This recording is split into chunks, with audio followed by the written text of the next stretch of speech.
Good evening, everyone, and welcome to Pit Road Productions for the second season, the 2026 Summer Series for the Liberty Belle League. Happy to be here with you. My name's Tom O'Gorman, joined by DJ Allison Drini. I'm your lead commentator. He's your late commentator. And we've got Zippy Dan Salmon on the production tonight. Happy to be back with you. This time, we are starting the season off down south at Road Atlanta. DJ, looking forward to this second season. I think, although it's a little bit of a lighter night tonight, this season has gotten the series has gotten so competitive. Lizard is never late. He shows up exactly when he intends to. I never know where I am, but I'm always where I'm supposed to be. Yep, exactly. Tom, I missed your question because I was thinking of that joke, but the racing is going to be great tonight. Yeah, looking forward to it a lot. We've already jumped into qualifying. And looks like only about 9 drivers with us tonight, but we have some serious competition. Last time out, it was really a show between the people we found out are sharing a house. They share 2 different sim rigs in the house. They have to share the internet, but they race competitively against each other. Michelle Squirick and Casey Knight are back, but we also have a great field of drivers, including Amy Hauseal, league admin. We have Gwendolyn Holzer back, Ginger Ayers, Audrey Tan is back with us as well, Sarah Brunner, and Alexis Brinley. That's going to be your field for tonight as we jump to the track. During qualifying, second lap's already underway. Your first flying lap, second lap already underway. Amy Hauseal, the first driver to get a time in the books. But this season, starting out with the GR86 fixed series, and tonight we're going to be looking at 2 20-minute races. The first set by the grid from this qualifying session. The second, a full field invert, which has really proven to be a bit of a wrench in the plans of some of the fastest drivers. Looking back to season 1, our winter series, it was Paula Wojcik who took the championship without a single victory because she was so consistent, DJ, and I think that's going to be a key coming into this season as well. Yeah, just consistency driving and also the consistency on participation as we're heading into what is a lot of the drivers in the series. The real world season has started, and we've talked about on the broadcast before how it's just important to keep sim racing even though the real world racing has started, just to help bridge that gap between real life and the sim. It's just important to keep building those skills, especially a lot of the autocrossers in here. You only get at most 6 minutes of drive time every weekend. That's just not enough, and if you really want to be taking your driving to the next level. Yeah, it's such a good tool, and I know for a fact at least 2 of the drivers in our session here have already been out and doing motorsports this calendar season. Michelle Squirick's been doing a phenomenal job in the SCCA Super Tour Series in Spec MX-5, and I know Amy Hauseal, they've been out autocrossing at least once, and I think they were out yesterday drifting out in real life, so they've been doing all sorts of different varieties. Before we get too much into the action here, DJ, coming down the back straightaway here at Road Atlanta, why don't we go for a lap on board right now with Casey Knight in their number 36 machine. They are your current provisional pole sitter as well at a 33.4, but Michelle Squirick in a very similar livery car, the number 75. She's only a 2/10 behind. Come under the Fox Factory Bridge. Why don't you take us for a lap? Yeah, okay, so we're heading downhill. It's much more of a hill in real life than on the sim on the roll bar here. Through turn 12, across the start-finish line. We get a nice little run up to turn 1. You really carry the momentum into turn 1. The hill catches you here. You grab the apex. In this car, you could probably let it track all the way to the left. You make some space for turn 2. That's just this little curve off to the left. Then you jump the curbing at turn 3, run out to 4A. And here's 4B, and then at the bottom of the hill is going to be 4C. You let the momentum carry all the way into this curbing on the left. Beautifully done. Now we have turn 5. This is a tricky corner. Some cars you can grab inside curbing, some cars you can't. This one is pretty compliant, so I expect a lot of the drivers to be mowing over all the curbs. Turn 6, you kind of carry the nose in as far as you can on the brakes, then you just take up whatever space is left on throttle. Turn 7, this one is crucial because it leads onto the back straight, and this is the most important passing zone of the entire lap.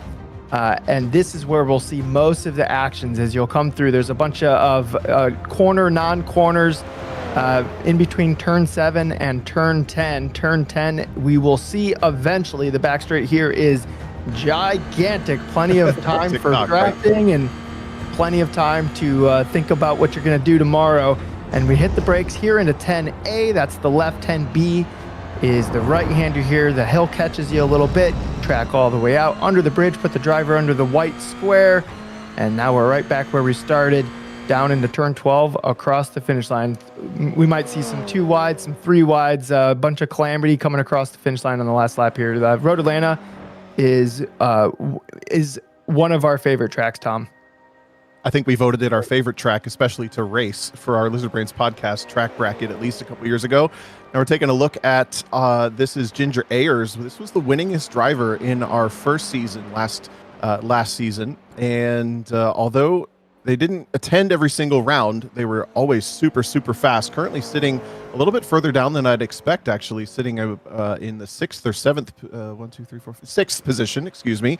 Down there at the bottom of your screen, you'll see some sector times as well as we wrap up qualifying here. They have 12 minutes to complete 3 laps, with the track being essentially to themselves. But it looks like Michelle Squirick is on a start of a really fast lap here. That purple sector 2 means that it's the fastest sector of anybody in the session. The green sector means it is fastest that Michelle has gone in that sector for herself. The number 75 up under the bridge at turn 11, down through turn 12. Pole time a 1:33.4 held by Casey Knight. Does Squirick have anything for it? 1:33.523, not fast enough. Is going to miss out on the pole position by about 1/10 of a second. In fact, a 1/2 tenth. So close at the top. Then we've got Alexis Brindley, a new driver for us here in Liberty Belle League, the 127 machine, in the 134 range, only sitting about 0.8 of a second off of the provisional pole. Very competitive there. Then Amy Hausiel, 135.3, looking at the number 1. Then the 27 of Audrey Tan. Ginger Ayers, again, expecting more pace than this car is showing, at least at this point in time. Just came through with an improvement of 136.0 for your winningest driver in the Liberty Belle League history. Then Sarah Brunner right there on camera. Sarah always has a good rotation of liveries. I'm trying to get a good eye on this one. Is it space themed? Is it? It might be a Jake, Mustang. can you get an eye on that? It's Mustang, maybe. It's got a horse on the side, bolt? maybe. Hold on. Sarah, you're keeping us on our toes. There's lightning bolts. That's definitely lightning. So we're getting a little closer here, Tom, to what it actually could be. There we go. Yeah, we'll figure it out by the end. And then Gwendolyn Holzer is in the session, but has not completed a clean lap here in qualifying. Again, a 20-minute heat race and then a 20-minute feature race. Taking a look over at some more information about this league. Again, it's an all-women's inclusive league designed to get drivers who may otherwise find racing on the sim either challenging to find community or finding a place to race and improve other than the official sessions. This gives them a nice home after other than the official sessions, excuse me. So again, your previous season champion, Paula Wojcik, she's traveling internationally. She will not be with us tonight, but congratulations to her for winning the first season. We'll also thank our sponsors for this season. We have, of course, the Philadelphia region SCCA, then the Sim Racers Group, providing racers a way to experience what it's like to be a real racer in a safe environment at an affordable price. That's a physical sim racing location out in San Jose, California. And my understanding, they have about 10 sim rigs, and then they run their own leagues where people can join from their home as well. Then we've got Phased Approach, the high-performance parts trusted by racers, tuners, and weekend warriors alike. And finally, Sim Motion, delivering the best sim racing hardware on the market affordably, reliably, and all in one place. So this is the Liberty Belle League. We're moving towards our first heat race of the season, and it's less than 1/10 of a second on the front row between, I don't know, DJ, what do we call these drivers? Do we call them teammates? Do we call them frenemies? Casey Knight, Michelle Squirick sharing the front row, but we know they're telling us stories at the end of last season about sharing, one sim rig in one room, one sim rig in the other room. You can probably hear each other if you shout loud enough across the house. I'm going to guess it's like any good friendship that once the helmets go on and the visors goes down, it could probably get pretty heated. And we saw that when they were racing at Olton Park last time. We saw these two drivers battling it out. They were just absolutely just on it, just inches between their cars, and the racing was honestly incredible. So I'm expecting kind of seeing the same thing here at Road Atlanta. Road Atlanta is going to be a little bit more prone to draft. So if there is a slight pace difference, which we've seen in quali that there really isn't a pace difference, then these two cars are going to be next to each other the whole time. Now, if we move a little further down the order, what do the gaps look like between the other drivers that have made it today? Yeah, it's really not much. Here's a look at your starting grid, a full rundown. 8 cars qualified tonight, but the field is very close. Casey Knight and Michelle Squirick are going to share the front row. The lead paw racing number 36 with a 133.4 is your pole sitter. Then we get to the second row, Alexis Brindley, 7/10 back from the pole, but then the gaps are very close between the rest of these cars. Amy Hauseal will start the number 1 car in 4th position. Then Audrey Tan in the number 27 will start 5th. Ginger Ayers in the number 8 will start in the 6th position. Then the final row, row number 4, Sarah Brunner and Gwendolyn Holzer rounding the grid out. It's a short warm-up lap starting just down at the rolling entry for turn 10A. And I got to say, here at Road Atlanta, it tends to be a pretty large advantage to start on the pole sitting side, let's say, because both you get the inside of turn 12 and the inside of turn 1, right? Yeah, so being second place driver, you don't want to be in front of the first place driver when the green flag goes, because you might get a penalty, and that penalty would be issued by iRacing. So that is a possibility. So you kind of have to leave yourself a little bit behind, but then also it's a little bit tough to see the car next to you when they go. So really, third place a lot of the times gets a little bit of a jump on the start, and they have the inside as we come to the green flag. Green flag in the air, just starting now. 20 minutes for heat number 1. We've got Casey Knight with the orange wheels, very identical liveries. Otherwise, Michelle Squirick to the outside, but it's a heck of a start for Alexis Brindley. Good to get up the inside in turn 1, pick up the second position quickly from Michelle Squirick. Squirick gets a little bit loose coming in through the apex of turn 1, washes out a bit wide, but now gets a great run around the outside. We're side by side into turn 3, and it's a big slide and a spin. Heavy contact into the tire wall for Alexis Brindley. Oh, Alexis looking so strong on the beginning, just lost the car there, and I'm wondering, because we're getting just outside the draft range here between Casey Knight and Michelle.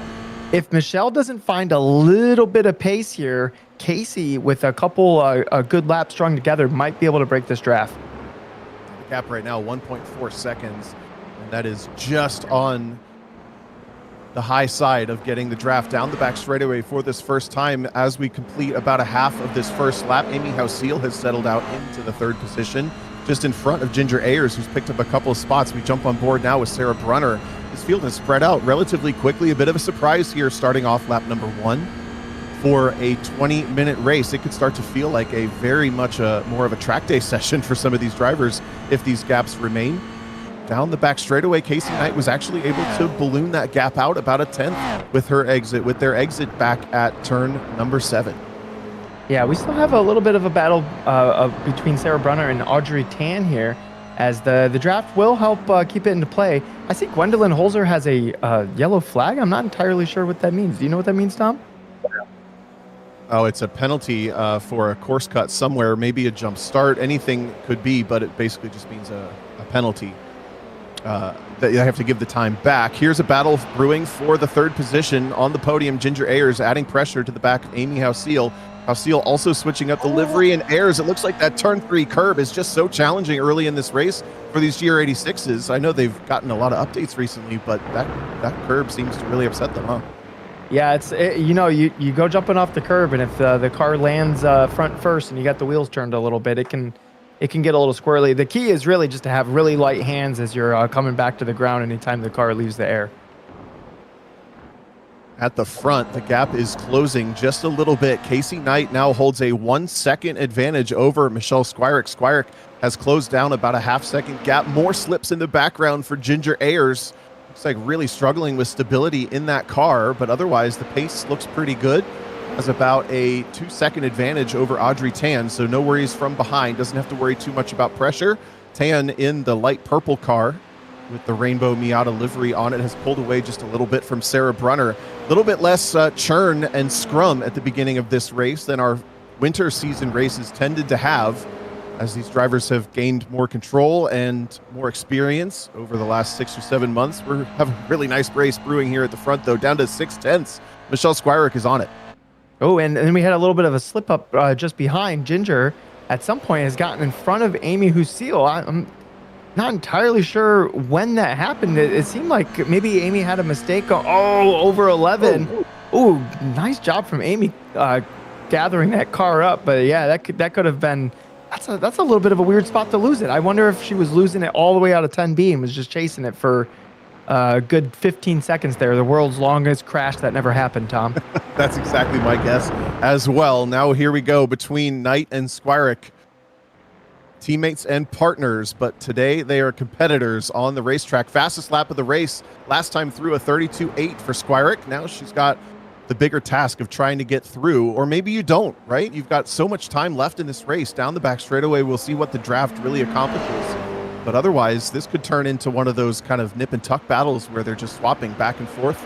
Otherwise, just some competition potentially, trying to pull away from the rest of the field. They've already built a 10-second gap back to Ayers and Hausil after their duel, and Squirick's going to go to the inside for 10A. Yeah, it really depends if this might be just information for future attempts because the draft is pretty strong here. So right here, Michelle might just be gathering information as we see Casey Knight running a little wide. So that will gift first place currently to Michelle Squirick, as Casey Knight does keep the car on the track, but loses quite a bit of ground to Michelle here after that mistake into 10A. That got in just a little bit too hot. And now, DJ, finally, I get a look at it. It's a Kesha livery. Props there to Amy Hausil. She's going to lose a little bit of time now coming down the front straightaway. Maybe a cut penalty here as she loses a lot of momentum. You can pick up a cut penalty back at turn 10A. You really have to cut that apex, but no yellow flag next to her name. Amy Hausil, for some reason, losing a lot of momentum on that final sector in the previous lap, gives Ginger Ayers about a full second lead now coming into sector 1, starting lap number 4. We're just about a quarter of the way through this race, 5 minutes past on this 20-minute contest between these drivers, and Hausil is going to have to really focus in and now try to catch back up to Ayers. Yeah, and you'll see the draft is bringing Casey hopefully back into that, just hopefully for our sakes, Tom, because it's pretty fun to cast these two battling each other to the death. As you see Michelle using a lot more track on exit there. So if you look at the ticker on the left, it actually went up a little bit, over a second gap from Michelle back to Casey. And now the draft is bringing Casey back in. Certainly is. And tell us a little bit about how these cars wear over a 20-minute race. You know, in season 1, we did a heat race that was only 10 minutes. And that really wasn't even long enough for the cars to change hardly at all. The 20-minute race for the feature, it sometimes played a factor. Not. Do we expect that at all tonight? It really depends on how the drivers are interacting with the ABS with these cars. If they're just really leaning into the ABS, I could see them chewing away the front tires. But generally, if you can drive at 10/10 without mistakes and you get minimal fall off with 20 minutes. Casey Knight continues their charge back to Michelle Squirick for the lead of this race. A small mistake back at turn 10A, a lap and a half ago, or just about. Started to feel the pressure, just missed the apex long enough that Squirick was able to get through, but Casey Knight started on pole and now has the added advantage of the draft. If they can mirror what Michelle Squirick's doing, about 7/10 of a gap between the two. Squirick really good through turn 5, picks up another couple hundredths. Onto the brakes into turn 6, one of the most satisfying corners in motorsports. You get it right no matter what, really. It's got a bunch of camber. You just carry entry speed in, and then it sets you up for that tiny little short shoot before the braking zone at turn 7. The most critical corner, I agree, on the racetrack. And the battle for third also rages on. Yeah, the battle for third. I'm going to have to give Amy Hausil huge props here because she's keeping Ginger Ayers honest. And that's the winningest driver in the Liberty Belle League. And Amy's right there.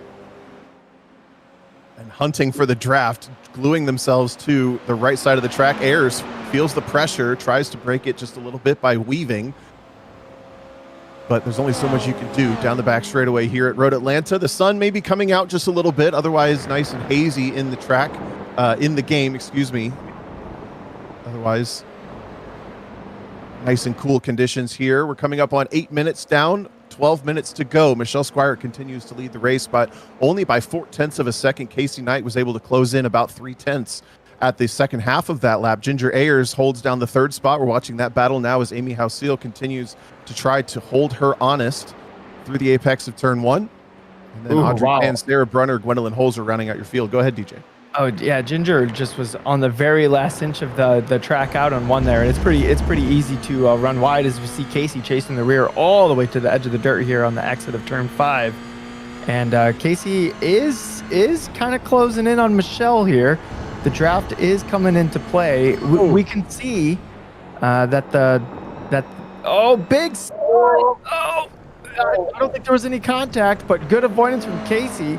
Big slide here from Michelle. They broke out such a huge gap that now it's a no man's land between Casey and Michelle and everyone else. Although Ayers and Hausil are going to have a big head of steam as Michelle Squires starts to get back up to speed. It looks like Squires just kind of started to slide the rear end a little bit through turn 6, and that probably flash heated the left rear tire as they turned the car in for turn 7. The car just came around on him. Really heartbreaking stuff. I know exactly what that feels like. You probably hear it coming before you feel it more often in the sim, right? You just hear that tire get into its unhappy window and you go, oh, geez. All right. We got to save it. Unfortunately, Spire could not hold on. But the battle for third, here comes Hausil really deep on the brakes, throws a huge amount of momentum through turn 8. Oh, and a little bit of a slide. Oh, so yeah, if Amy just backs up the entry into 10A, then she's going to have a little bit better of a run because you can get it done into turn 1 as well. You don't have to pass them into 10. Sometimes you can impact what their line looks like out of 10B, and then that run that you get through that second phase of turn 10 can turn into some kind of overlap into turn 1. Road Atlanta, there's a lot of possibilities for passing. You just have to be sometimes a little clever and a little creative with where you put your car. Little bit of a breather for Ginger Ayers, but it's not going to last long. Amy Hausil, so quick through sector 1 on this lap, has already closed up a couple of those car lengths that she lost back at turn 10A. Really throws the car into 5 as well. It's going to hurt her exit just a little bit and give away that gain that she made. These two just exchanging sector by sector, advantage and disadvantage as small mistakes pop up. You just have to be so perfect, and these races can be really challenging when there's not a lot of wheel-to-wheel engagement. You're essentially just turning in qualifying laps of the best and closest that you can to qualifying laps, and small mistakes can start to hurt. This is going to be really hard for Amy because it looks like she's stronger on the first half of the racetrack. Unfortunately, that is not the spot of the racetrack that is the easier section of the racetrack to make passes on. So if Ginger keeps putting together the second half of the racetrack like she is, she's definitely going to be in a happier position, especially being out front, than where Amy is quicker.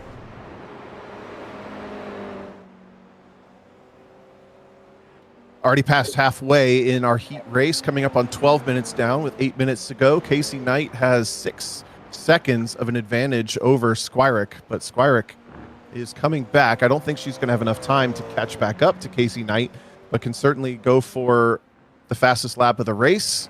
Just pulled in about a 10th there. There's a look at Casey Knight down through the S's. No pressure, kind of just settle this one in and bring it home. But regardless of that, going towards the feature race, that means they'll start all the way at the back, which has been a big challenge for drivers, no matter who they are, really. Everybody who's started at the back of races has been caught up in an incident here or there with those full field inverts. And then I just want to bring some attention to Audrey Tan and Sarah Brunner. Sarah went a half second faster than Audrey this last lap around, and the gap is within the distance of the draft coming into effect. And then we have Alexis Brindley in the background chasing these two down too. So I think this might get a little chaotic here in this battle for fourth.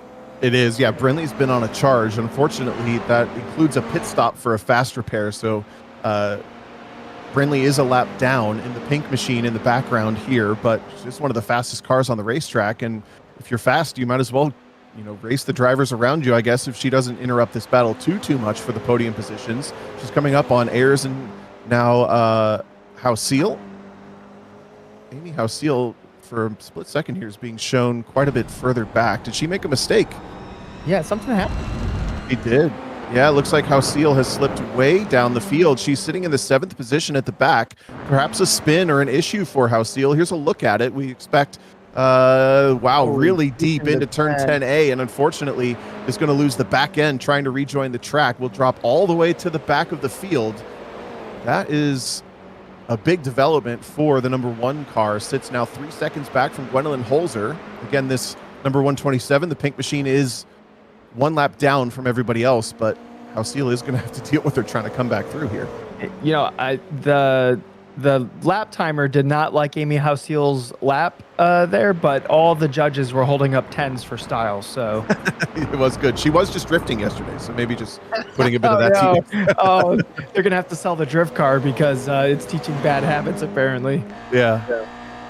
Just too much entry speed. Needed to give it a little Scandi flick into 10A to make that one, but unfortunately couldn't do it. Now she's got to run defense just a little bit because Brindley, although this is not for position, is quicker and wants to keep that charge going. Either way, Hausiel has picked up 2 seconds on Holzer for 6th. Yeah, if you were Sarah, I'm thinking that you would kind of want Brindley to go by and pull and knock that air out of your way to pull you up to Audrey Tan, because if Brindley passes you here, it's really no loss because Brindley's a lap down.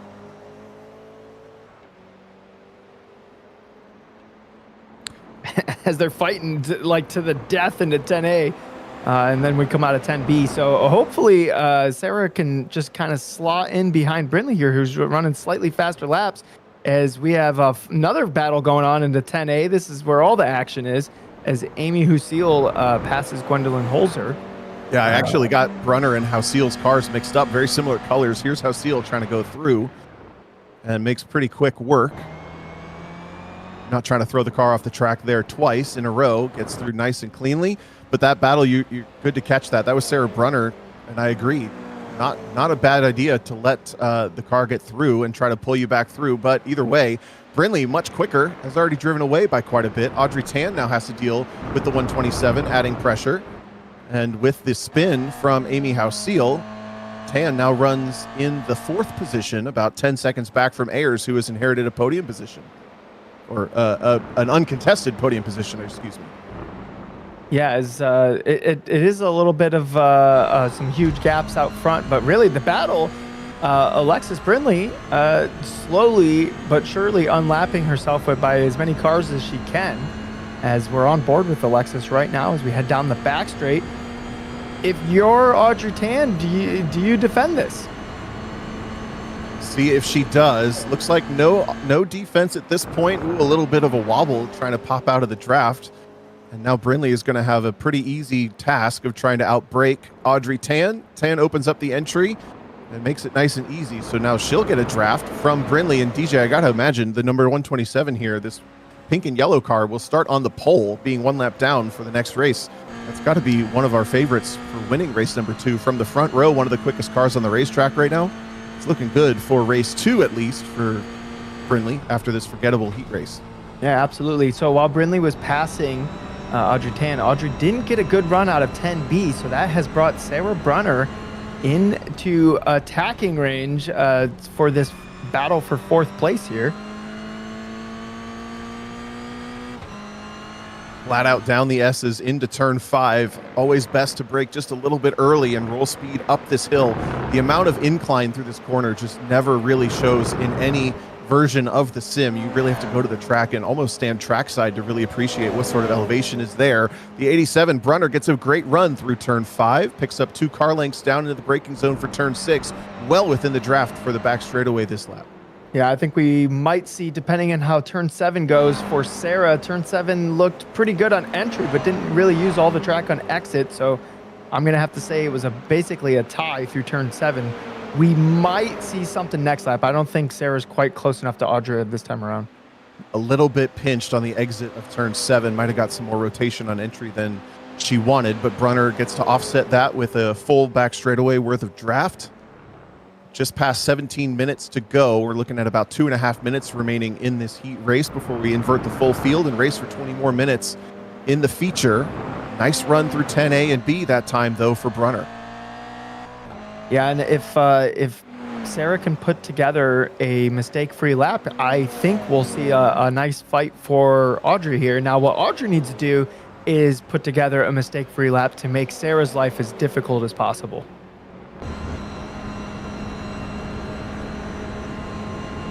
This will be the second to last lap for these drivers as Casey Knight works the second sector up the road by quite a bit, nearly a minute up the road from some of the drivers, but a half a minute up the road from these two.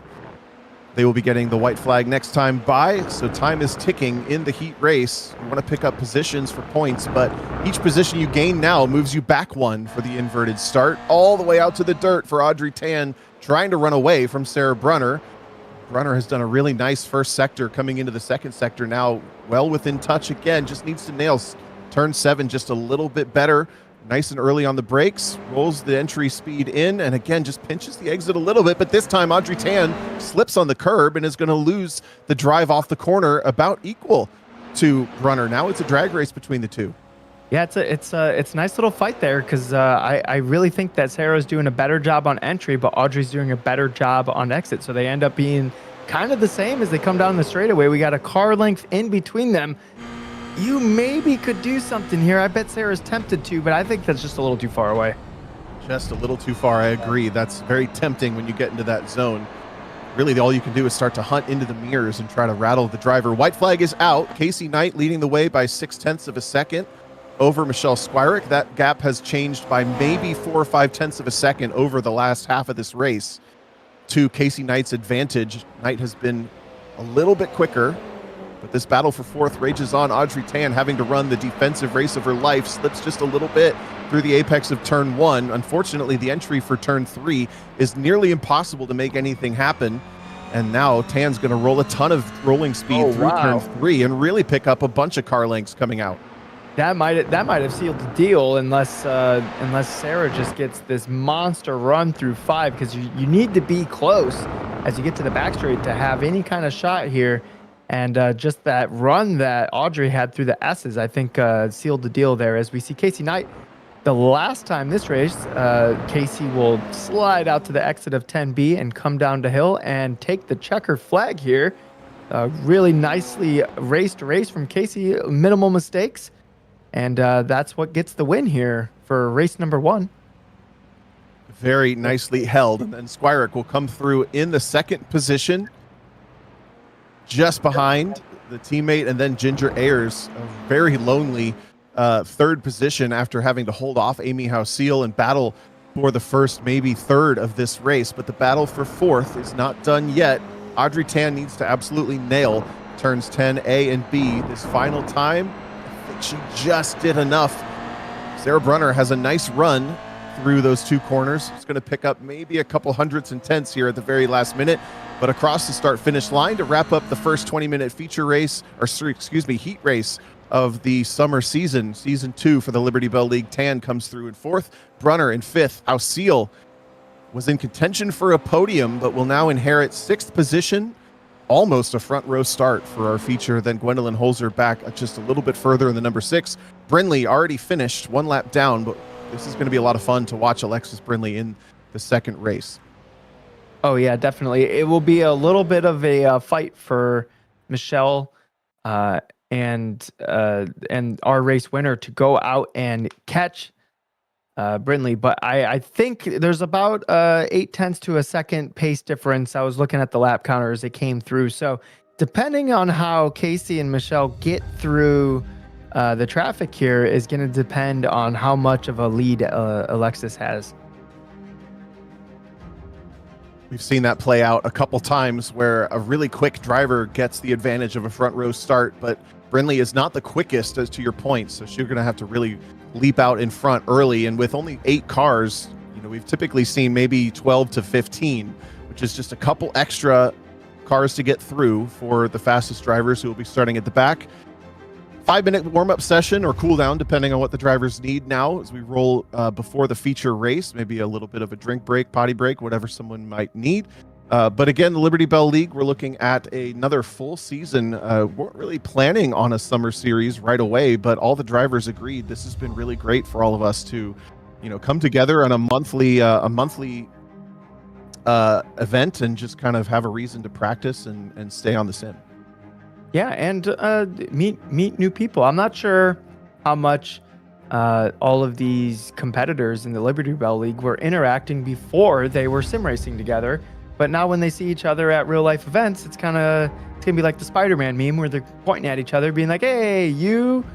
So I know I had that like back in when I was playing Halo competitively, and I'd go to a real life tournament, and you would meet like Iron Iceman 777, and you'd figure out his name is Brandon, and you'd be like, oh my goodness, like you're a real human, not just a gamer tag on the internet. So I bet there might be some of that going on. Exactly. And this season will run through September. So next time out on May 3rd, we will be running at Laguna Seca in Formula Lights, switching things up just a little bit kind of throughout the season with different cars. Then we're taking June off. In July, we'll be at VIR on the 12th. We're going to Laguna Seca on May 10th. I have the dates backwards. Laguna Seca and the GR86. Then we're not taking June off. We'll be at Lime Rock Park in June. Then at VIR in July. Then in August, we're going over to Brands Hatch, which is always a lot of fun. And then Summit Point will be the final race of the season in this 6-round series. But also for this season, we have community races. That is what we'll be racing Super Formula Lights at Laguna Seca on May 3rd. And instead of being for just the women and drivers in the series, anybody can join that. That should be a lot of fun. We'll also have community races, a mini enduro at VIR, a Winton Rallycross event with the Volkswagen Beetle lights, and also a street stock race at Summit Point. So if you are interested in joining, hop in the Discord and get racing with us, whether you want to join the official races or the community races. I wish I had a cat cam at the moment because my cat is just sprawled right in front of me on this desk. Maybe I can join the thing on my phone and we can get a cat camera over here.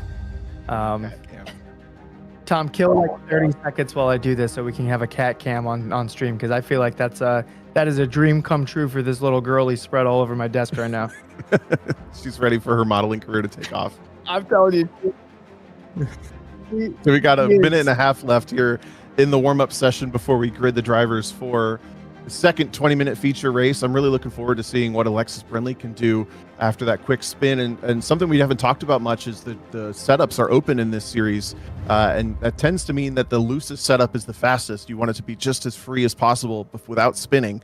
And some of the drivers look to have struggled with that just a little bit early in the race, but then things settled into the rhythm. How's your video coming up? I got to figure out which camera on the back of my phone does the thing. Okay, I think it's ready. We should just start a pet cam. Anybody can join this and get a little pet action. Okay. We're waiting for the producer to throw it on screen, but she is ready for the camera here. See, there's Tom. That's my view. And then I just she's like under the monitor. I'm so jealous. Oh, sorry. I won't disturb you anymore. Yeah. Perfect timing is warm-up is just completed. We're going to start gridding here for the second of those 20-minute future races. Thank you for warming all of our hearts, DJ. That was perfect. I just had to throw in a built-in excuse if I sound distracted, because she'll start wiggling around, and I know she wants pets, so you can't deny the pets. That's just evil. Against the rules. It's against the rules for sure, yes. So checkered flag waving on the warm-up session here. You see Barney just going nuts with the flag. Tom, you know, one of my best memories of the, you know, when the pandemic happened, you had this iRacing was never bigger than that moment. And I remember it became like a little bit of a meme, the way Barney waves the flag. And there was a NASCAR race where they waved it just like Barney in real life, where it's just like a dude wigging out with the flag, like on the flag stand. And yeah. I love that moment. That moment is so great. It's amazing how relevant sim racing was for a couple of months there. So it's grid starting for race number 2. This is your feature race as the grid gets underway down towards turn 10A. It's Alexis Brindley on the front row with Gwendolyn Holzer. Then Amy House-Seal inherits a second row start on the inside next to Sarah Brunner. Then Audrey Tan, Ginger Ayers will start in the third row. And finally, the SRT Esports and Lead Paw Racing of Michelle Squirick and Casey Knight. And no delays whatsoever. The number 6 of Gwendolyn Holzer actually charged from the second position to take the green flag first. Look at this run up the inside for Casey Knight. They move up to nearly 5th position. Whoa! Contact between Ayers and Holzer in the apex of turn 1, and a little bit of damage already on the front. Just saw there of Michelle Squirick's car as well. This is why the feature races tend to be such a big challenge for drivers. You've got to be patient, right? 20 minutes on the board. Oh, and even more aggressive moves from Squirick. Ayers is trying to come back at her. Ginger was better of it. Yeah, Ginger was about to do some wild stuff, but yeah, thought better of it. Oh, as the wild work continues. Oh my, the patience has disappeared in the 5-minute warm-up, and it is gloved off right now.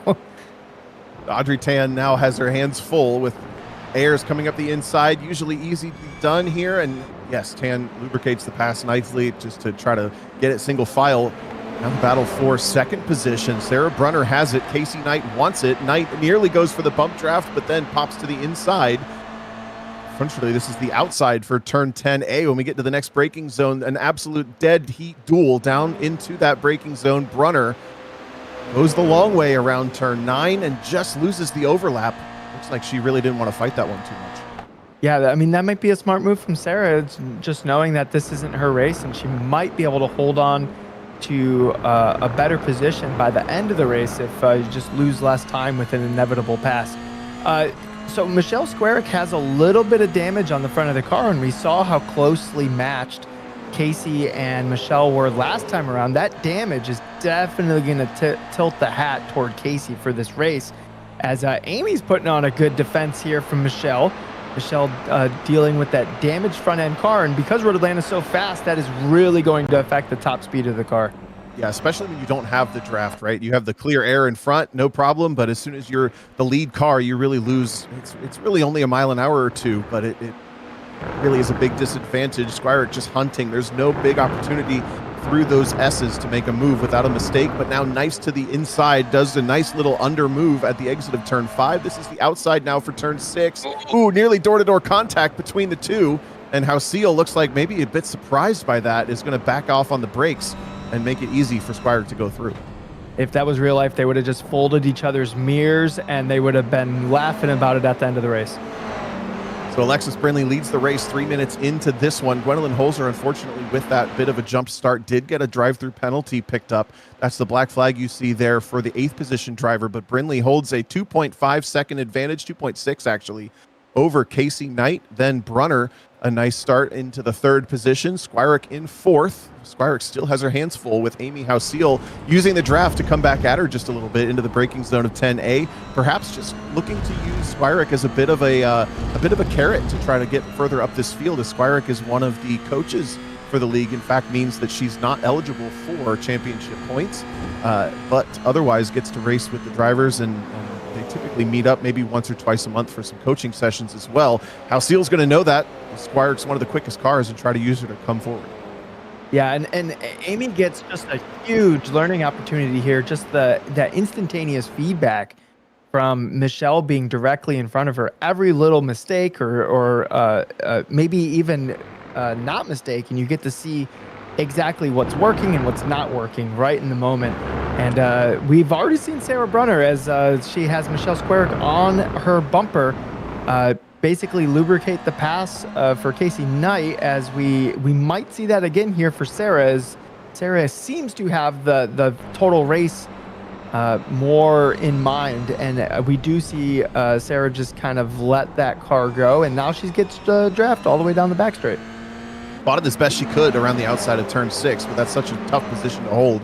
Sarah Brunner now gets a beautiful draft. That's just about the perfect spot to be. You're going to get a huge head of steam on the second half of this straightaway, and just up the road, don't forget, the battle for first is likely brewing just a little bit lap after lap, as Alexis Brindley a little bit slower than Casey Knight. Knight has been catching, but now here we go. Sarah Brunner up the inside into the braking zone for turn 10A. Dives to the apex just a little bit early. Straight lines it. They're going to slam doors, and unfortunately Brunner going to slap off the side and into the grass. I think Michelle Squirick put her tank armor on right before the race, and because Michelle's car didn't even move at all, it looked like oh, I guess it did move.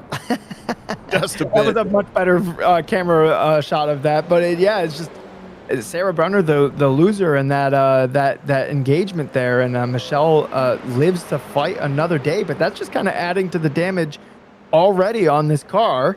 I don't really see too much on the side. They're kind of tanks a little bit on the side, but it's definitely not helping the overall aero profile of the car for sure. That exchange has brought Amy House-Seal just a little bit closer. Ginger Ayers is coming with her as well after that first bit of contact in the first corner. Ayers with a bit of a run on House-Seal now. I don't think she's going to get to do anything with that coming down into turn 6 or 7, but can certainly go for a pass down the back straightaway. Shows the nose anyway, communicating her intentions. I want to go through, says the number 8. Sets up a nice entry for turn number 7, and House-Seal just perfectly nailed that one. Yeah, that was That's great. the best case scenario for turn 5, but unfortunately Ayers is still going to get this huge run down the back straightaway. Now, what Ayers does have working against her is there is a little bit of damage from that incident, that lap 1 incident on the front of that car. Amy's car looks mostly clean on the front, so Amy will be a little bit more slippery, but I totally expect Ginger to throw this one down the inside here. She's going to try it. Just a headlight over the taillight for a split second. House-Seal really carries the speed in to go defensive, and it plays out perfectly. House-Seal well defended for that time. The bad news is she's going to have another 13 minutes of this race to try to keep holding off Ginger Ayers, one of your winningest drivers, the winningest driver, of the series. Gets the over-under now down from turn 11 to 12, inherits the inside line for turn 1. House-Seal tries the outside, so difficult to hold on to, and then Ayers ends up right in her way. Yeah, holding the outside in turn 1 is extremely difficult. You have to give them just that car width at the apex and just trust that they're going to be inch perfect to have any kind of chance of holding that. Really, that was lost the moment that Ginger got that overlap as, we have a pass for the lead. This is a replay of it. As Brindley almost losing it in the first sector again, gathers it up and is now back into second place as Casey has regained the lead here in the second race. Did a nice job not to lose too much time, as there's only about a second between them. 7/10 now as they go down the back straightaway. But yeah, just a little bit of a wiggle turns into a tank slap at turn 1. And Casey Knight, the fastest car on course, you see in the upper left-hand corner there, the purple lap, 1:33.0, the fastest lap of the race by quite a bit, by over a second from anybody else. Yeah, Casey just putting on a clinic with the speed. I think Michelle's probably dealing with a little bit of the damage. And yes, if Casey just holds it together, she's going to probably check out with this one as there's still 12 minutes to go in this race. Yep, just coming up on halfway through. Knight is able to focus forward, but Brindley has a little bit of a carrot to chase. We mentioned it might work for Amy House-Seal. Now Brindley gets to try it. Can't wait to talk to Brindley. We're going to talk to our top 3 podium finishers of this feature race a little bit later. And Brindley, this first time competing with us in the Liberty Belle League. Curious to hear what the experience is with this driver. You don't usually come into iRacing and run at the front this quickly, so I'm going to guess it's not their first rodeo. Trying to hold Casey Knight honest. We know Casey Knight competes in some other leagues. Really serious sim racer, as sim racers go, as well as Michelle Squirick running in the 3rd spot. Squirick has a huge chasm to cover to try to get back up to gain any more positions. 7+ seconds over the last now 11 minutes of this race. That math doesn't math very well for Michelle Squirick, but she can keep focusing forward and pushing hard. Brindley has made some mistakes. Slips back another couple of car lengths here just on this lap. But that's a big gap, DJ. Yeah, definitely. Now, we do know that Michelle has the better sim rig compared to Casey Knight, according to Casey Knight. So that's true. That might come into play. You don't know. I mean, there are equipment failures in the sim racing world as well as the real world. It happens much rarer, as I feel like real cars die every single time they leave the garage. But it does happen. Maybe a good excuse for Casey to spend money. I love spending other people's money. Casey, let's get some new equipment. And if you need, and you can go. There you go. Go to SimMotion for everything you need. Nicely done Nice. there, Zippy. Just trying to pay attention to Squirek. She had really struggled to show a faster lap than a 135 for the last couple laps. And I was wondering if that damage might be involved, but just as I was thinking that, she drops down a 133.8. Still a couple tenths off of Casey Knight's fastest lap, but she's not been in the draft to run that fastest lap. So there's still some good pace in this number 75 machine, but again, it's just a little too far, I think, at this point in the race. In fact, Alexis Brindley's been able to pull out another tenth over Squirek, at least in the first sector of this race, of this lap, excuse me. But now Squirek's just closing up a little bit. Any other battles on the racetrack? Not really. It's kind of a track day in the second half of this feature race, as sometimes happens. It's Knight, Brindley, Squirek, Ayers, Hausiel, Brunner, Tan. And I think Holzer, after serving the penalty, is still lapping, and looks like she's over in sector 1. I think Brindley's doing a really good job to stay even in the draft for more than just one lap for Casey Knight, because Casey is just putting in some really, really impressive lap times here. And I'm willing to bet, Tom, that the damage on Michelle's car is worth at least like 3 to 4 tenths per lap. Now, we would have to get an onboard shot to see what the steering wheel is doing, if we can get that. Oh, it's perfectly straight. Oh, my goodness. That car should be the fastest one on track. No, I'm just kidding. It's probably like 3 to 4 tenths off peak pace, just from the crinkled nose. You lose a little bit of front downforce. You have a little bit more drag. So the car is not going to have the same balance it normally would. And if you adjust to it perfectly, you'll still be within 3 to 4 tenths of what it would be doing. As we watch Brindley just flying over that turn 5 exit curbing, and still in reach here, Tom. Alexis Brindley not letting this one go. In fact, has picked up 2 tenths in sector 1. Now just loses it there in the braking zone and the exit of turn 6. These two kind of swapping sector by sector, and I like that you're building in the excuses for Squirek after they hop off the sim rigs tonight and go I don't know, eat ice cream together or whatever. Trying to keep the peace. Exactly. A built-in excuse. My car was damaged. I like that. And now I need ice cream, so thanks for that, Tom. You're welcome. And now I need a cat. Thank you, DJ. Yeah. Nice. Everyone needs a cat, so. Yeah. This is still the closest battle on the racetrack. Brindley holding Casey Knight honest. Knight in the number 36 holds the point. We're past halfway, coming up on 13 minutes complete and 7 minutes to go here at Road Atlanta for round 1 of the Liberty Bell Summer Series. This is season 2 for this all-women's inclusive league. And I have to imagine, DJ, as you're mentioning, we might see a little bit more of a rotating cast as drivers have real-world events going on throughout. Basically, everybody in this league competes in the real world in one way or another, whether it be autocross, whether it be track days, time trials, or wheel-to-wheel racing, sprint racing, or endurance racing.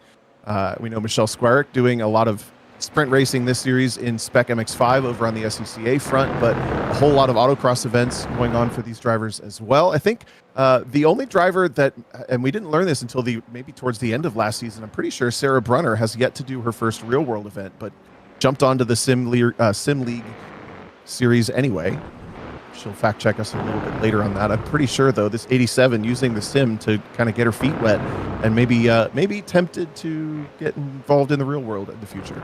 You know what, Tom? I will say I started iRacing purely just to get better at autocross, and it was while iRacing where I got the bug where I'm like, maybe I should do this on a real racetrack. Maybe this racing stuff would be pretty fun. Yeah, exactly. At the front, this time through, Casey Knight has finally put a little bit of a dent in the gap between themselves and Alexis Brindley. Knight now holding a 2-second advantage. It had been at 1.4 seconds for a couple of laps, but Brindley just losing that momentum ever so slightly. Talk a little bit about the bandwidth that we've talked about before, but these 20-minute races, it's not a linear thing. If you start to just get to the point where you're over bandwidth or maybe one little mistake slips you up, it's really hard to keep the momentum going. Yeah, it's the amount of focus required to just be putting together your best laps for 20 minutes is difficult, and then you throw another 20-minute race right after that, and it's a lot, especially if a lot of the processes and what we're doing as drivers is in the frontal cortex of the brain. It's going to be especially tiring. But as these drivers, I think when we first started this league, Tom, or when Amy first started this league and we were broadcasting it, I think 2 20-minute races would have been almost impossible. But as these drivers have gotten better, they've have more subconscious parts of their brain that do the driving, so it actually takes less mental energy to do. So I think what we're seeing right here for a lot of these drivers is all these subconscious behaviors that is not zapping their brain of this energy that's allowing these longer races to happen. That being said, they are still pretty exhausting, and the worst part is, Tom, is you feel exhausted after these races, but you're too wired up to go to sleep. Well, they moved the race up 30 minutes. We used to race at 8:30. Now it's at 8 p.m. So hopefully that'll help just a little bit. The gap continues to grow just a little bit at the front of this race. We're just past 15 minutes down, 5 minutes to go, actually coming up on 4 minutes to go in this race. But the gap at the front now 3 seconds between Knight and Brindley. Squires has just started to run down Brindley over the last bit, maybe a couple of tenths per lap, up to a second per lap, but I think Squires still just a little bit too far back to make it all the way to Brindley without a mistake. We'll knock on wood here for Brindley that doesn't happen, but there's the gap as Squires is just going to pop over the top of the screen at the lower S's, about 5 seconds back now. Yeah, I was just watching Casey through that first sector, and the car's just gliding out to exactly where it needs to glide to, and the turn-ins are sharp and crisp, and the car's floating. And yeah, Casey's just doing a great job. There's no wonder she's in the front of this race right now. She's really just putting together good sectors. Brindley looking nice as well. As we mentioned, maybe just a couple of little slips here and there as this race wears on, but who wouldn't? I know I certainly would be making just little mistakes here and there. Putting together a mistake-free race in iRacing for the average sim racer is just so challenging. Here's a battle brewing at the back of the pack. Sarah Brunner and Audrey Tan have found themselves in close proximity once again. Tan closing up on Brunner over the last lap or two. This gap was 3 seconds last time I looked, about maybe 4 or 5 minutes ago. Now it's down to just about 1. And Audrey Tan is within the drafting distance, just about down this back straightaway.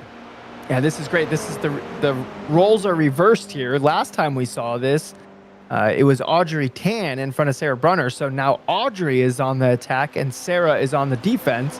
And the last time we saw this in race 1, Audrey was able to defend from Sarah. So can Sarah return the favor here? We're going to have to see how this plays out, Tom.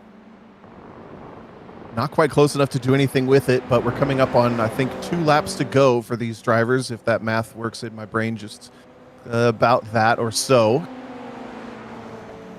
And Tan is going to have to close up those last 4 or 5 car lengths. Maybe in this first sector, she was pretty strong, if I remember correctly, in the previous race.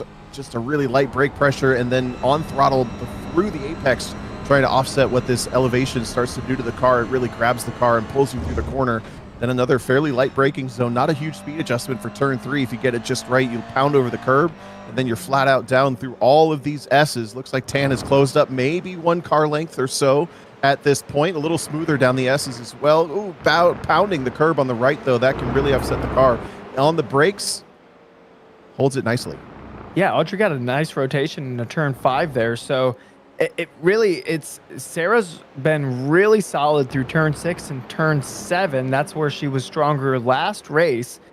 And yeah, she just gets a really nice pivot on the entry. And if you remember, both of these drivers are kind of tying.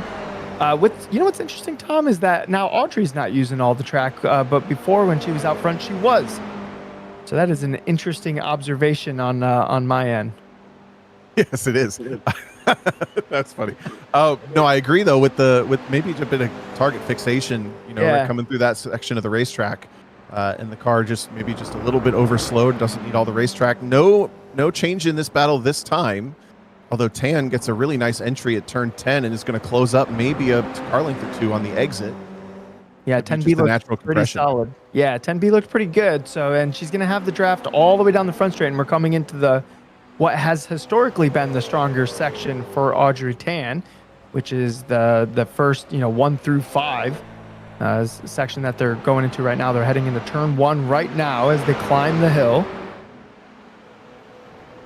This is also the white flag lap. Last opportunity for Tan to do anything with it. Casey Knight leads by 2.7 seconds at the front of the field over Brindley, but Tan, as you mentioned, strong in sector 1, closes up through turns 1 and 3. Loses just a little bit on the flat-out run down through the S's, but this is well within drafting distance and right within the noise. A bit of a slide on the exit is going to hurt her, though. It will, yeah. Sarah Brunner got a better run out of there as we watch Audrey Tan's car get a slightly smaller down the straightaway into turn 6. And we need a really solid run out of turn 7 from Audrey for her to have a chance here, because Sarah's just, that exit out of turn 5 was super solid as Casey Knight, again, takes another win here at the Liberty Belle League. Alexis Brindley taking up 2nd place, and Michelle Squarick, even with the damage, finding herself on the last step of the podium. I think it took us 3 or 4 rounds to get a clean sweep of a night in season 1. Here in season 2, right out of the gate, Casey Knight coming out swinging, and they will take a sweep of the night. Audrey Tan not close enough, just a little bit clunky over the curbs and not able to do anything with it, though. This battle for 6th and 7th was a lot of fun to watch, but I think Tan just a little bit out of fuel, maybe mentally, figuratively, of course, coming across the start-finish line for 6th and 7th. So your total overall grid or overall score here will be, or overall finishing results, excuse me. Casey Knight takes the win over Alexis Brindley. Then Michelle Squire comes home 6.7 seconds back in 3rd. Ginger Ayers, a very lonely 2 races for them in the number 8. Then Amy House-Seal comes home in the 5th position. Look at this burnout down in turn 6. Looks like Casey Knight is done with those tires. Doesn't want to have anything to do with them. She might be done with the whole car. This thing's getting roasted to the ground. All the drift fans are loving it. I bet Amy House-Seal is loving this right now, actually. Is Amy House-Seal drifting? Can we get a camera on Amy House-Seal? She's not even on the racetrack. She's in the stands right now cheering Casey on. This is the most impressive burnout. I was just thinking the same thing. I wouldn't even know how to do this if I wanted to with this car. This burnout's like in the angle. What is going on here with it? Like kicking to the right? Is that the banking of the track? It must be. This is how Casey Knight exposes that they have hacks installed. Honestly, this burnout is, you have to go to the engine blows at this point. She's going to get bored and end it, but I don't. No, that might be. No, it's still going. The tires ran out of smoke. I didn't even know that was a thing that could happen. Okay, the smoke is back. It's fishtailing all over the place. It looks good doing a burnout. I will say, GR86 is it's a good burnout car. It does do good burnout machines. Yeah. So as well, we're gonna have to wait for Casey to talk to them because they're still burning the car down. But we will have a quick conversation with Casey Knight, with Alexis Brindley, and Michelle Squire. One more look at your final results. This is the 20-minute feature race for round 1 of season 2 of the Liberty Belle League. Casey Knight sweeping the night, 3 seconds of an advantage at the end of this race after 20 minutes over Alexis Brindley. A great recovery after a forgettable race 1. Then Michelle Squire in 3rd after contact back in turn 1. Probably not the race she was looking for, but a nice salvage of it. Then Ginger Ayers, Amy House-Seal in 4th and 5th. Sarah Brunner, Audrey Tan, and then Gwendolyn Holzer, after serving the penalty, will round out the 8-car field. So let's talk to Casey. First of all, Casey, you got us? Yeah, I got you loud and clear. All right, Casey, DJ and I are both flummoxed. How on earth did you achieve that burnout at the end of second race? Turn off traction control, full throttle, dump the clutch, and then you hold on the brake just slightly to keep the car moving forward, but in check instead of dying. Okay, it's so like a burnout. Yeah, I it's feel like the it's same just thing it's doesn't just a happen for burnout. me. And then you keep the car pointing forward. There you go. Well, that aside, that we were both very impressed with that. But first sweep of the league for you here, taking the win in both races tonight. Tell us a little bit about the experience from your perspective in the car, especially race 2 with that field invert, and just what your approach was to that race. So this entire approach to this race, the track is a little less in control than it was when I was practicing. I hope that made sense. I was noticing throughout the stint that my tires were overheating easily, so I made a quick setup adjustment actually heading into qualifying. to make the car a little bit behave more on the exit. And my main thing is I want to work better on setups and adjust the setup better. So my tires are overheating, so I made an adjustment to that, and there was a little bit of a incident. Michelle, she started to slide, and oh gosh, my knowledge of turn 7, I think 7 and 8. Yep. Okay. She slid heading into there. Then in the second corner, the tires were just hooked up, and I narrowly avoided it. I got a Phantom 4X for it, and then that just built a gap and was able to win the first race. Second race, there was an incident on the pace lap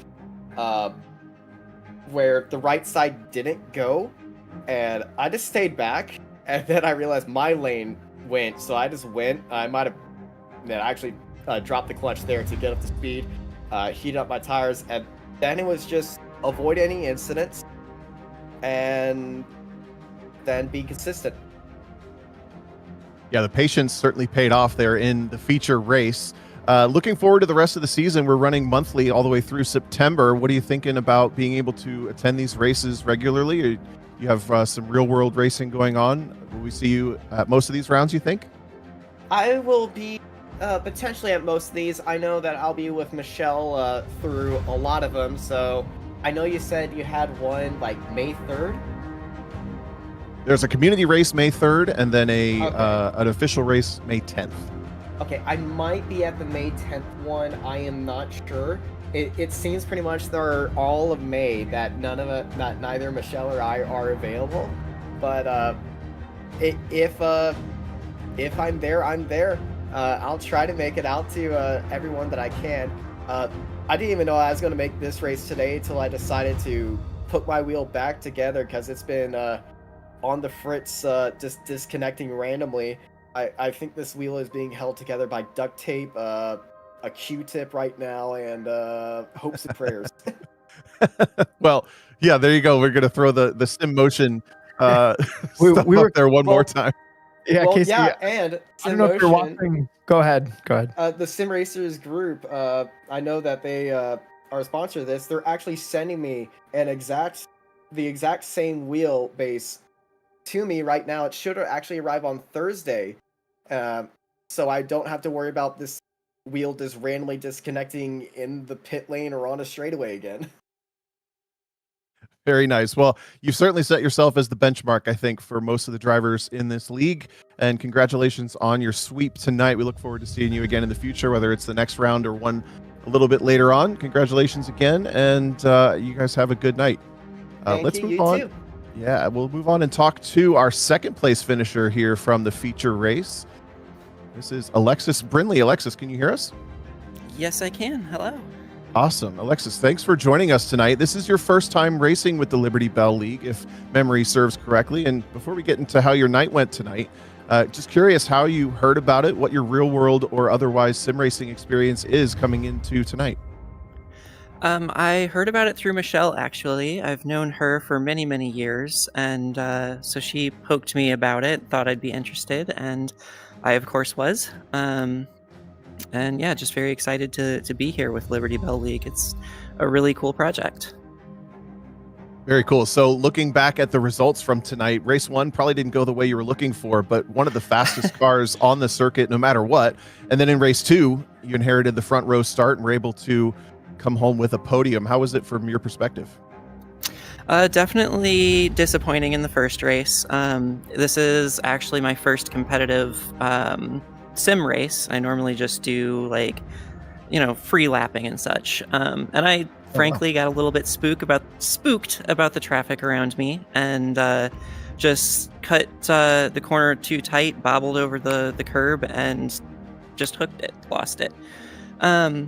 But outside of that, I was really happy and surprised that I was able to do as well as I did for my first time in. That is awesome. You're able to break the seal on competitive driving against other drivers here tonight. DJ, any questions for Alexis? Yeah, so you said this was your first competitive race. What was your takeaway? Because there was, I saw the start of race 1. It obviously looked pretty ragged and frantic. Did it feel ragged and frantic from you? Like, what was your takeaway being your first competitive race after just doing laps? It was definitely frantic. Like I said, just not used to having traffic around me, and I was terrified of screwing up and hitting someone and ruining their race, which is the last thing that I want. And yeah, I just got myself overhyped and out of control. Well, I will say that you recovered nicely for race 2. So Thank you. lesson learned, and you applied it immediately. So well done. Thank you. Yeah, very cool. And looking forward to seeing you back as we run through September monthly. And hopefully we'll see Michelle Lynn back with you. Maybe you guys can take it to the dynamic duo of Casey and Michelle, as they've been kind of the benchmark these last couple rounds, huh? Yes, absolutely. Well, very cool. Congratulations on the podium finish in the feature race. And you enjoy the rest of your night. Let's take a quick chat with Michelle Squirick now. Yeah. After finishing in the 3rd position. Michelle, I've been really enjoying calling your races, both real life and sim. Maybe not the feature race that you were looking for after early contact, but talk a little bit about first your perspective on the races tonight. Oh yeah, so I mean, early on, I think both Casey and I made a little bit of mistakes in qualifying because I think we both had more in it, but Casey just been going a bit faster than me, so it was just a matter of trying to keep it calm and reel back in, which I was able to do, but you know, Road Atlanta is Road Atlanta, so it's really difficult to break that draft. In iRacing or real life, it's really difficult too, and I cracked under the pressure a little bit. I got a little bit of wheel spin into 6 and overheated the tires, and then in 7 just decided to get back. Oh yeah, I'll just get back to throttle as normal, and looped it right around.